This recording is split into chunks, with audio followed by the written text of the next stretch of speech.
হঠাৎ মনে পড়ল কতদিন খুদের সাদা খিচুড়ি খাওয়া হয় না। আরশের মামুনিকে বললাম, চলো আজই ট্রাই করে ফেলি। আরশের মামুনি বলল, কোনো অসুবিধা নেই, এ রান্না খুবই সহজ রান্না।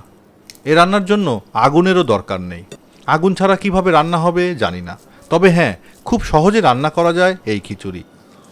1.5 পট খুদের চাল আর 1/2 পট মুগ ডাল মিলিয়ে 2 পটের খিচুড়ি রান্না হবে। চালে ডালে খুব ভালো মতো মিশিয়ে ধুয়ে নিতে হবে। মুগ ডাল আগে থেকে একটু ভাজা থাকলে খুব ভালো। রান্নায় ভাজা মুগ ডালের গন্ধটা বেশ লাগে। আমাদের বাড়িতে মুগ ডালটা সবসময় ভাজাই থাকে।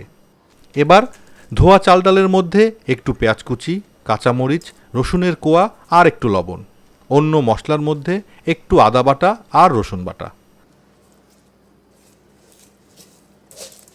এবার ভালো মতো মেখে নিয়ে একটু তেল আর পরিমাণ মতো পানি দিয়ে রাইস কুকার অন করে দিলেই রান্নার 12 আনা কমপ্লিট। ঝরঝরে খিচুড়ি খেতে চাইলে যতটুকু চাল ততটুকুই পানি দিতে হবে, আর নরম খেতে চাইলে সামান্য একটু পানি বাড়িয়ে দিলেই হবে।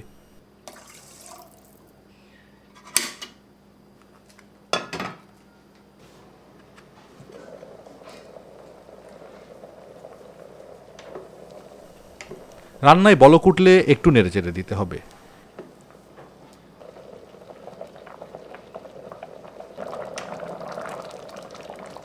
এরপর চাল ফুটে গেলে একটু পানি থাকতেই বন্ধ করে দিতে হবে কুকার।